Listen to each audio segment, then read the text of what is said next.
Assalamualaikum warahmatullahi wabarakatuh. Ketemu lagi kita di mata kuliah akuntansi manajemen. Hari ini kita akan membahas mengenai konsep dan klasifikasi biaya. Ya, hari ini pembahasannya adalah mengenai konsep biaya, penggolongan biaya, objek, pengeluaran, fungsi hubungan, dan seterusnya. Kemudian informasi akuntansi penuh, manfaatnya, kemudian komponen dasar biaya dalam proses produksi, metode perhitungan harga pokok berdasarkan akuntansi penuh atau full costing, dan harga pokok berdasarkan biaya langsung atau variable costing, atau juga istilahnya direct costing ya. Ya, slide berikutnya, ini dia konsep biaya. Seperti kita ketahui, biaya adalah pengorbanan ya yang harus kita keluarkan untuk mendapatkan suatu manfaat dari produk atau jasa yang tentunya memerlukan nilai tukar. Nah, karena itu adalah sebuah pengeluaran atau pengorbanan, maka biaya juga sama dengan pengeluaran, gitu ya. Karena dikeluarkan untuk tujuan tertentu, gitu ya. Nah, ini dia penggolongan biaya berdasarkan objek, fungsi dalam perusahaan, hubungan biaya dengan sesuatu yang dibiayai, perilaku biaya kaitannya dengan volume kegiatan, dan jangka waktu manfaat biaya. Kita mulai dari yang pertama, objek pengeluaran.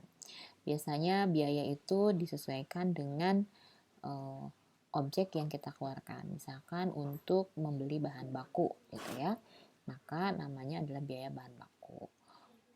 Biaya untuk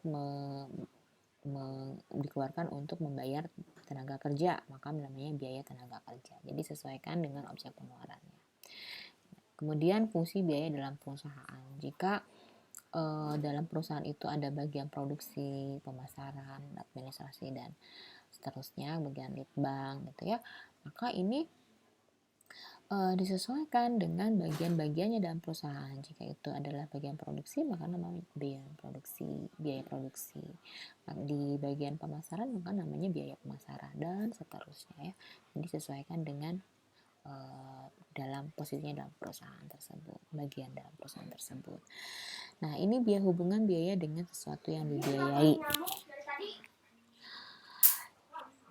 Jika biaya itu adalah biaya yang langsung berhubungan dengan proses produksi, maka dinamakan itu biaya langsung. Sedangkan biaya yang tidak langsung berhubungan dengan biaya produksi namun dikenakan terhadap proses produksi gitu ya, itu maka dinamakan biaya tidak langsung. Contohnya biaya overhead gitu ya.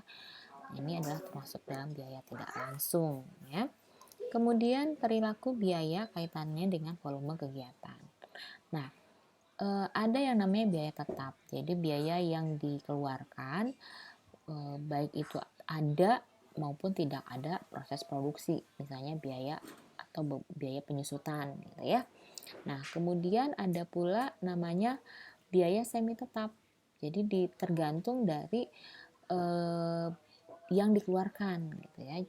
Misalnya biaya abonemen telepon. Memang biaya tetap harus dikeluarkan biaya telepon, tapi sesuai dengan penggunaan. Jadi itu masuk ke dalam biaya semi tetap.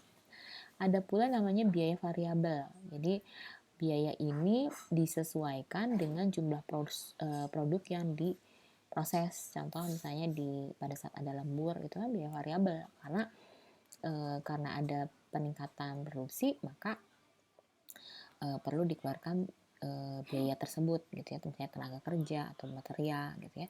Namun tidak selamanya gitu ya, pada momen-momen tertentu saja. Dan ada pula juga biaya semi variabel.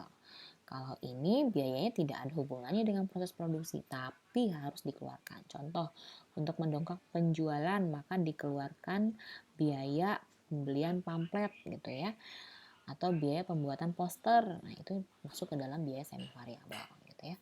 Tidak selalu terkait dengan proses produksi. Jangka waktu manfaat biaya. Ya, biaya itu sebenarnya dibagi lagi berdasarkan jangka waktunya. Ada yang lebih dari 1 tahun, ada yang kurang dari 1 tahun. Jadi memang on the spot pada saat itu saja gitu ya, manfaatnya dirasakan pada saat itu saja. Nah, kalau biaya yang manfaatnya bisa kita peroleh lebih dari 1 tahun sampai 1 periode gitu ya, itu namanya biaya, contohnya adalah biaya penyusutan. gitu ya. Sedangkan kalau misalnya biayanya itu dikeluarkan untuk memperoleh manfaat pada saat itu juga, misalnya biaya penjualan. Penjualan kan jarang untuk bisa kita pakai lagi gitu ya, pasti sudah habis pakai gitu ya. Jadi itu masuk ke dalam biaya yang dikeluarkan untuk manfaat pada saat itu saja, pada saat pengeluaran dilakukan gitu ya. Nah, semuanya tadi itu tentunya merupakan sistem, akan menjadi sistem informasi akuntansi biaya, karena memberikan informasi tentang biaya-biaya yang dikeluarkan dan tujuannya untuk apa gitu, untuk mendapat manfaat apa gitu ya. Jadi semuanya itu dikeluarkan tentunya harus ada manfaatnya yang berguna untuk perusahaannya. Nah, ini adalah komponen dasar biaya dalam proses produksi. Terdapat biaya utama, biaya overhead pabrik, dan biaya administrasi dan komersial. Untuk biaya utama itu biaya pokok yang dialokasikan pada proses produksi. Gitu ya, jadi ada perubahan input menjadi output. Sedangkan untuk biaya overhead dialokasikan untuk mendukung berlangsungnya proses produksi, gitu ya. Dan biaya administrasi komersil adalah yang didasarkan pada aktivitas atau kegiatan yang mendukung juga kegiatan proses produksi. Ya, jadi kalau biaya utama itu memang langsung berhubungan, overhead itu untuk mendukung. Sedangkan kalau yang administrasi dan komersil itu berdasarkan pada aktivitas yang memang mendukung juga proses produksi pada suatu perusahaan. Nah, ini kalau kita lihat komponennya yang tadi dijelaskan, biaya utama terdiri dari biaya bahan baku dan tenaga kerja langsung. Untuk biaya overhead, misalnya itu biaya bahan baku tidak langsung, tenaga kerja tidak langsung, ditambah dengan biaya tidak langsung lainnya. Nah, jika biaya utama ditambah dengan biaya overhead, maka itu namanya biaya pabrikasi. Ditambah dengan biaya administrasi dan operasional, maka itu namanya HPP atau cost of goods sold. Ya. Nah, ini dia informasi akuntansi penuh. Berikutnya materi kita. Informasi akuntansi penuh manfaatnya sangat baik, sangat besar gitu ya untuk manajemen, untuk pelaporan, untuk mengetahui kemampuan perusahaan mendapatkan laba, untuk memproduksi gitu ya. Jadi menentukan harga jual, dan tentunya setelah diketahui semuanya digunakan informasi tersebut untuk menyusun program pada masa yang akan datang gitu ya, khususnya di bagian anggaran. Nah, sekarang kita akan membahas mengenai harga pokok berdasarkan full akuntansi penuh atau full costing gitu ya. Jadi kalau untuk full costing adalah metode perhitungan harga pokok produksi dengan menghitung seluruh unsur-unsur biaya baik yang bersifat tetap maupun biaya variabel yang terserap dalam proses produksi gitu ya. Mulai dari merubah sumber daya dan tenaga kerja input menjadi output gitu ya. Nah, ini dia unsur-unsur biaya dalam full costing ya. Nah, kalau kita lihat inilah kalau kita menggunakan metode perhitungan full costing. Jadi biaya utama ditambah overhead fabrikasi ditambah biaya komersil ini biaya administrasi umum dan pemasaran, hasilnya adalah HPP. Ini kalau full costing gitu ya. Ini adalah perhitungannya gitu ya. Misalnya ada penjualannya dikurangi dengan HPP, maka itu namanya laba bruto atau laba kotor. Ada lagi biaya usaha, kurangi lagi namanya biaya laba bersih. Nah, laba bersih ternyata perusahaan kita punya pendapatan dan biaya lain-lain gitu ya, makanya pendapatan dengan biaya lain-lain itu kita cari selisihnya. Nah, kalau misalnya pendapatannya lebih besar, maka pendapatan di luar usaha namanya. Nah, maka dari itu laba bersihnya berapa gitu ya. Ini adalah sebelum pajaknya adalah sebesar harusnya sih 6 juta kalau menurut saya. 6 5 tambah 1 ya, 6 juta. Nah, berikutnya juga seperti ini contohnya gitu ya. Nah, sekarang kita lihat kalau menggunakan variabel costing gitu ya.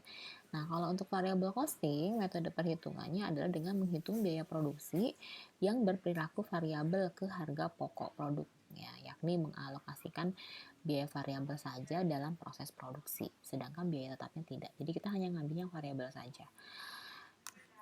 Nah, kalau kita lihat inilah, jadi ini biaya utama gitu ya, plus biaya overhead, ini biaya produksi variabel. Kita ngambilnya semuanya yang variabel, tidak tetap, tidak penuh. Kalau variabel, kalau penuh kan tetap dengan yang variabel digabung gitu ya. Nah, ini tujuannya apa? Supaya nanti labanya bisa lebih besar gitu ya. Terlihat lebih besar. Nah, ini 20, ini mungkin teman-teman mahasiswa nanti bisa lihat di PowerPoint-nya langsung ya. Ini adalah untuk membuat laporan laba rugi dasar tapi menggunakan variabel costing. Ya, misalnya ada penjualan 20, ada pendapatan dari luar penjualan gitu ya, 11 berarti PMI-nya. Nah, ini kita pakai biaya variabel. Biaya variabel ini dikurangi ya, ini totalnya ini sini kurangi ya laba kontribusinya. Kenapa laba kontribusi namanya? Karena pendapatan dikurangi dengan biaya variabel gitu ya.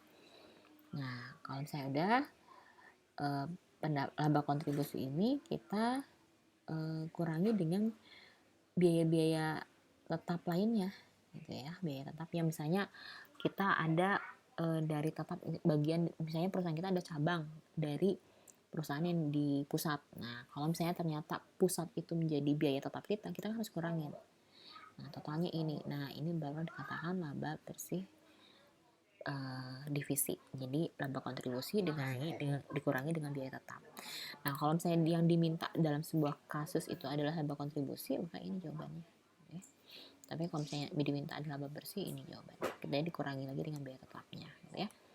Nah, jadi kalau misalnya diambil kesimpulan, bentuk laba rugi ini adalah kesimpulannya 7 ya. Bentuk laporan laba rugi tergantung pada tipe dan core bisnis perusahaan gitu ya. Jadi sangat berlainan gitu ya. Tergantung kebutuhan dan tipe perusahaannya. Nah, di mana-mana yang namanya laporan laba rugi terdiri dari pendapatan dikurangi dengan beban-beban gitu ya. Nah, jika ternyata lebih besar pendapatannya, maka dia laba. Kalau kurang dari lebih besar biayanya, maka dia rugi. Nah, pendapatan itu sebenarnya dibagi lagi menjadi pendapatan operasional dan non operasional. Nah, jadi nanti tergantung nih ya, perusahaan itu nanti akan memberikan perilakunya seperti apa gitu ya. Kemudian biaya itu alokasi pengeluaran yang digunakan pada proses produksi gitu ya. Nah, ini laba dan rugi. Nah, ini kasus nanti kita coba bahas ya, tapi silahkan nanti teman-teman mahasiswa dikerjakan gitu ya, supaya nanti pada saat pertemuan berikutnya kita bisa bahas ini ya, untuk kasus yang ini sebelum masuk ke materi berikutnya. Mungkin itu saja materi hari ini. Terima kasih atas perhatiannya. Sampai ketemu lagi di lain kesempatan. Assalamualaikum warahmatullahi wabarakatuh.